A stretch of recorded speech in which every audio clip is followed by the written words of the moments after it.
நல்லவை கேட்போம் நமது சேனலில் தந்தைக்கு மகன் செய்த உதவி பற்றி கேட்போம். பிரஹ்லாதனை பாறாங்கல்லில் கட்டி அவனை சமுத்திரத்தில் தள்ளிவிடுமாறு ஹிரண்யன் உத்தரவிட்டான். அதன்படி அரக்கர்கள் அவனை கட்டி சமுத்திரத்தில் தள்ளிவிட்டார்கள். பிரஹ்லாதன் பெரிய பெரிய மலைகளை அவன் மீது எரிய அவனும் அதில் தட்டு தடுமாறி ஒரு பாறை மீது தலையை வைத்து கொண்டு பகவானை தியானம் பண்ண ஆரம்பித்தான்.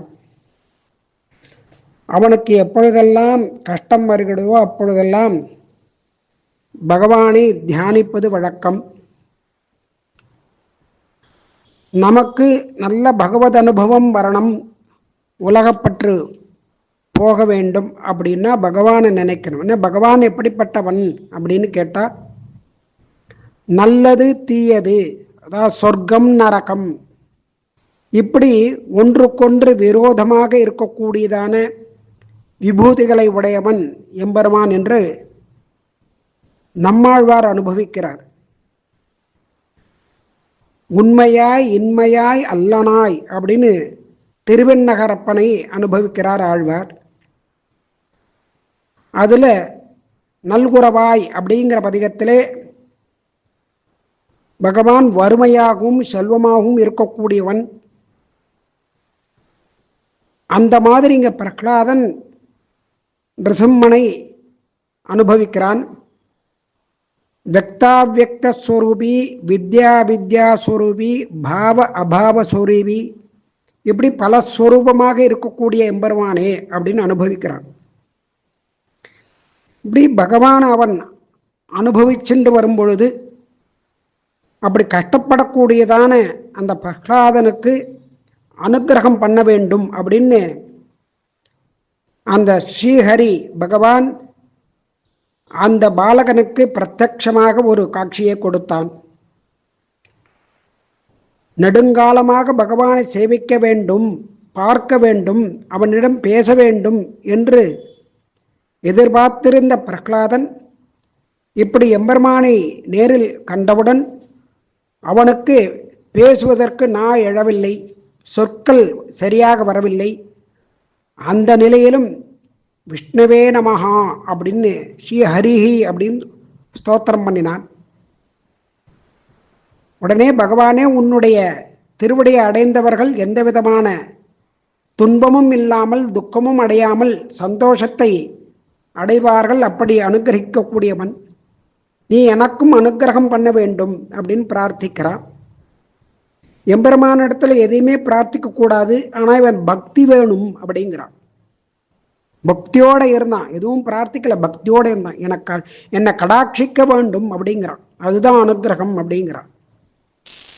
உடனே பகவான், உன்னுடைய பக்தி மிகவும் நன்றாக இருக்கிறது, எனக்கு மிகவும் சந்தோஷம், உனக்கு என்ன வரம் வேணுமோ அதை கேள், நான் கொடுக்கிறேன் அப்படிங்கிறான் பகவான். நான் எந்த பிறவிகள் எடுத்தாலும், எந்த இடத்தில் பிறந்தாலும், எந்த ஜந்துவாக எந்த ஜென்மாக்களை எடுத்தாலும் உன்னிடத்தில் நிலையான ஒரு பக்தியானது இருக்க வேண்டும். அந்த பக்தி மாறக்கூடாது. எத்தனை ஜந்துவாக பிறவிகளாக பிறந்தாலும் நீ எனக்கு அந்த பக்தியை கொடுக்க வேண்டும். ஏன்னா இப்படிதான் பெரியவர்கள் எல்லாம் மகான்கள்லாம் ஆசைப்படுகிறார்கள். யா பிரீத்திகி அவிவேகானாம் விஷயேபி அனபாயினி துவாம் அனுஸ்மரதா சாமே ஹிருதயான்மா அபசர்பது. பிரகலாதம் மறுபடியும் எம்பெருமான் இடத்துல பிரார்த்திக்கிறான். பக்தி அப்படிங்கிறது புதுசாக வரக்கூடியது இல்லை, அது இயற்கையாகவே இருக்கக்கூடியது. அது உலகத்தில் இருக்கக்கூடிய பொருட்களில் வஸ்துக்களில் அந்த பற்றுதல் உடையதாக இருக்கும்.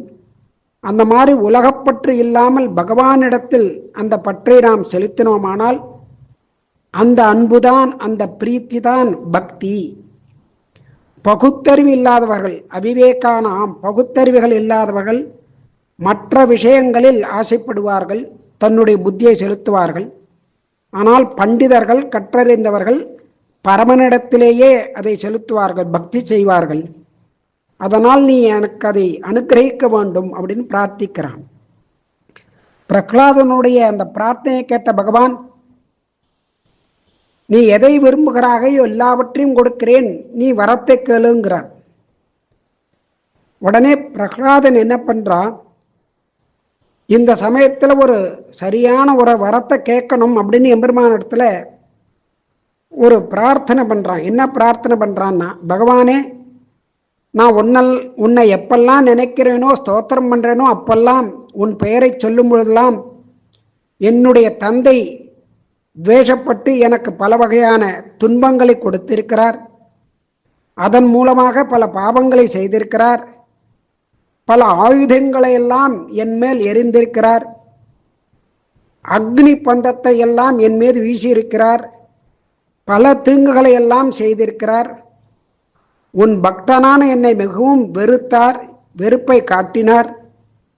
அதெல்லாம் பெரிய பாபங்கள். இப்படி பாபங்களை எல்லாம் தேடிக்கொண்டிருக்கார். உன் பக்தனிடத்திலே ஒரு துன்பத்தை செய்து அதன் மூலமாக அந்த பாபங்களை சேர்த்து கொண்டிருக்கிறார். அதிலிருந்து அவரை விடுவிக்க வேண்டும், காப்பாற்ற வேண்டும் அப்படின்னு பிரார்த்திக்கிறான் பிரகலாதன்.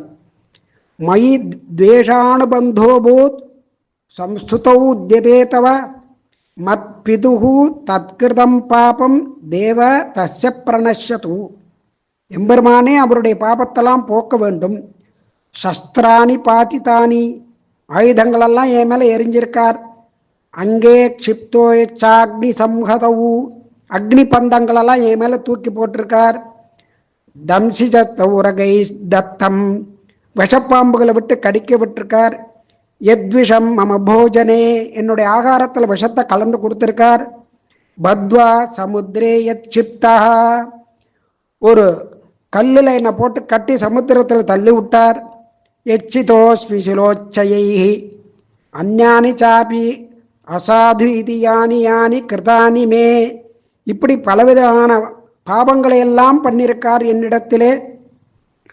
தொய் பக்தி மதோத்வேஷாதகம் தத் சம்பவஞ்ச யத் தத் பிரசாதாத் பிரபோ சத்யா தேன முச்சேதமே பிதா. அதனால் உடனே அவருடைய பாவங்கள்லாம் போகும்படியா நீ அனுகிரகம் பண்ண வேண்டும் எம்பெருமானேங்கிறார்.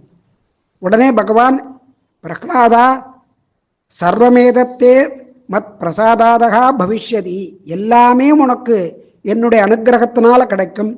அந்நஞ்ச தேவரம் தத்மி பிரியதாம் அசுராத்மஜா, இன்னும் என்ன வேணுமோ கேளு, வரத்தெல்லாம் கொடுக்கறேங்கிறார். அதனால் அப்பா என்னுடைய தந்தையானவர் ஒரு பாகவதனிடத்திலே அபச்சாரப்பட்டிருக்கார். அதன் மூலமா பாபங்களை எல்லாம் அடைந்திருக்கார். அதை போக்கினால் போரும். அந்த பாபங்கள்லாம் போக்கணும்னு கேட்ட உடனே பகவான் அனுகிரகம் பண்ணிட்டான். இந்த பிரார்த்தனை ஏற்று பகவான் அனுகிரகம் பண்ணின உடனே இந்த பகவான் பண்ணினார் அப்படிங்கிற இந்த விஷயத்தை பராசர மகரிஷி மைத்ரேயருக்கு சொல்றார். உடனே பிரகலாதன் அப்பாவின் இடத்துல போய் அவருடைய அந்த கால்களை பிடித்து கொண்டு நமஸ்காரம் பண்ணினான். உடனே ஹிரண்யன் அவரை ஆலிங்கனம் பண்ணி கொண்டு உச்சி முகுந்து, இப்படி என்னுடைய பாவங்கள்லாம் போய்விட்டது என்று சொல்லி அந்த புத்திரனோடு சேர்ந்து எம்பெருமானை ஸ்தோத்திரம் பண்ண ஆரம்பித்தார், கைங்கரியம் பண்ண ஆரம்பித்தார், எம்பெருமானை வணங்கினார். இப்படி ஹிரண்யனுக்கு ஒரு சந்தோஷம் கிடைத்தது. இந்த விஷயத்தை பராசர மகரிஷி விஷ்ணு புராணத்திலே கூறுகிறார். இப்படி தந்தையுடன் சேர்ந்து பிரகலாதன் எம்பெருமானை அனுபவிக்கும்படியாக அந்த எம்பெருமானுடைய அனுகிரகமானது தன்னுடைய தந்தைக்கு கிடைக்க வேண்டும் என்று பிரகலாதன் எம்பெருமானிடத்திலே பிரார்த்திக்கிறான். இப்படி நச்சிகேத விற்த்தாந்தத்திலையும் பார்க்கலாம். நச்சிகேதன் யம தர்மனிடத்திலே யாச்சிக்கிறான், என்னுடைய தந்தையானவர் பண்ணினதான தானங்களில் ஏற்பட்டதான தோஷங்களெல்லாம் போக்கி அதனால் ஏற்பட்ட வியாதிகள்லாம் போய் அவர் குணமடைந்து நன்றாக இருக்க வேண்டும் அப்படின்னு பிரார்த்திக்கிறான். அதே மாதிரி இங்கே பிரகலாத ஆழ்வான் எம்பெருமானிடத்தில் பிரார்த்திச்சு இப்படி தந்தையும் மகனுமாக புத்திரனுமாக எம்பெருமானை அனுபவித்துக் கொண்டிருந்தார்கள் அப்படின்னு சொல்றார். இப்படி தந்தைக்கு மகன் செய்த உதவி, மற்றவை நாளை கேட்போம்.